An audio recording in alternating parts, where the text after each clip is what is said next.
حضرت عمر فاروق کا دور ہمایوں ہے، مسجد نبوی میں عورتیں بھی نماز پڑھتی ہیں، مرد بھی نماز پڑھتے ہیں۔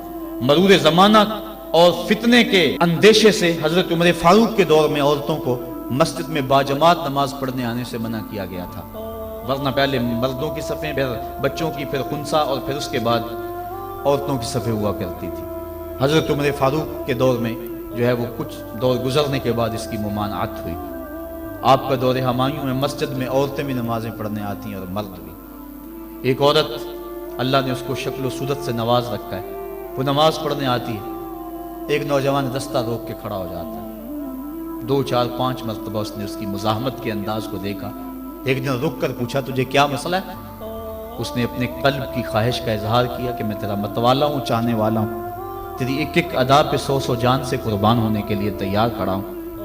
اس نے کہا میری ایک شرط پوری کر دے، میں تیری ہر خواہش، تیری ہر بات مانوں۔ اس نے کہا جلدی کہو، میں تمہارے لیے آسمان سے تارے بھی توڑ لاؤں گا۔ اس نے کہا میری کوئی لمبی خواہش نہیں ہے، ایک ہی میری آرزو ہے، 40 دن تک عمر فاروق رضی اللہ تعالیٰ عنہ کے پیچھے نمازیں پڑھ لو، اس کے بعد جو کہو گے میں ماننے کے لیے تیار ہوں۔ تو اس نے کہا یہ کون سی مشکل شرط رکھ دی، یہ تو بڑا آسان ہے، اگر اس سے تو مل جاتی ہے تو میرے لیے 40 دنوں کی نمازیں کہہ رہی ہے، میں تو 40 سال بھی گزارنے کو تیار تھا۔ خیر 40 دن مسلسل نمازیں چلتی رہیں۔ جب 40ویں دن کی آخری نماز پڑھ کے وہ نوجوان واپس جا رہا ہے، اسی جگہ پہ عورت حسب وعدہ کھڑی ہے، یہ نظر جھکا کے گزرنے لگا۔ اس نے کہا میں وعدے کے مطابق کھڑی ہوں۔ کہا اب تیری ضرورت نہیں رہی، عمر نے دل کا تعلق رب سے جوڑ دیا۔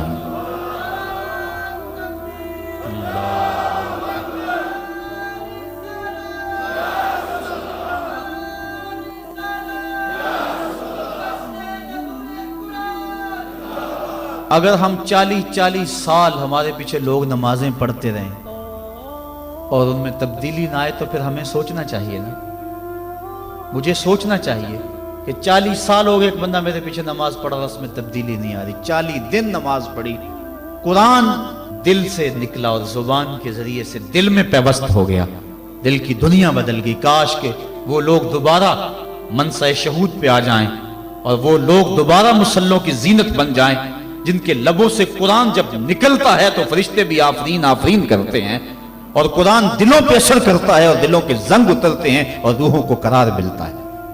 آج امت کے لیے ابتلا اور آزمائش کے مرحلے طویل سے طویل تر ہوتے چلے جا رہے ہیں۔ اس کا ایک سبب یہ ہے کہ جو امت کے رہنما ہیں وہ درد کی دولت سے خالی ہیں۔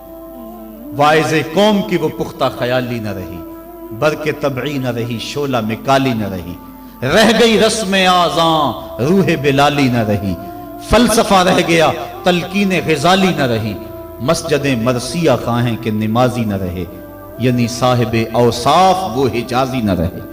آج ہمارے اندر کچھ نہیں رہا، دم خم ہی نہیں رہا، ورنہ اس امت کا بکھرا ہوا شرازہ آج بھی متحد ہو سکتا تھا۔ آج پوری امت جس طرح دھکے کھا رہی ہے، کس کے سامنے نہیں ہے حالات۔ کبھی ہمارا کردار لوگوں کو زندگی کی راہیں دکھایا کرتا تھا، آج ہمیں دیکھ کے لوگ دین سے بدزن ہوتے چلے جا رہے ہیں۔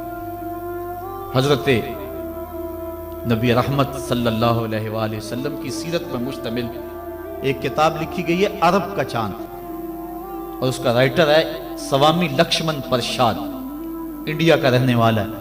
اس نے حضور کی سیرت پر 200-250 صفحات پر مشتمل کتاب لکھی۔ بچپن میں میری نظر سے بھی گزری، بڑے ذوق سے اس کو پڑھا تھا۔ سوامی لکشمن پرشاد سے انٹرویو کیا گیا کہ تو نے حضور کی سیرت پہ کتاب لکھی ہے، اتنا بڑا کام کیا، تو کلمہ پڑھ کے حضور کا غلام کیوں نہیں بن جاتا؟ جس انداز سے تو نے محبت کے موتی بکھیرے ہیں اور الفتوں کے پھول اس کتاب میں تو نے اگائے ہیں، تو کیوں نہیں کلمہ پڑھ کے حضور کا غلام بن جاتا؟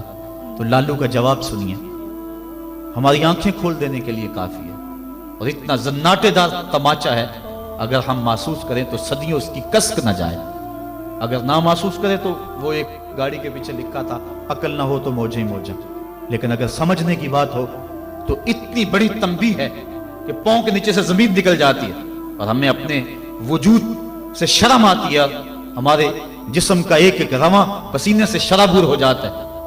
سوامی لکشمن پرشاد نے جواب دیا، کہا جب میں حضور کی سیرت لکھنے بیٹھا، بڑی بڑی امہات کتب سیر کو پڑھا، اور اس کے نتیجے میں نے یہ کتاب تیار کی ہے۔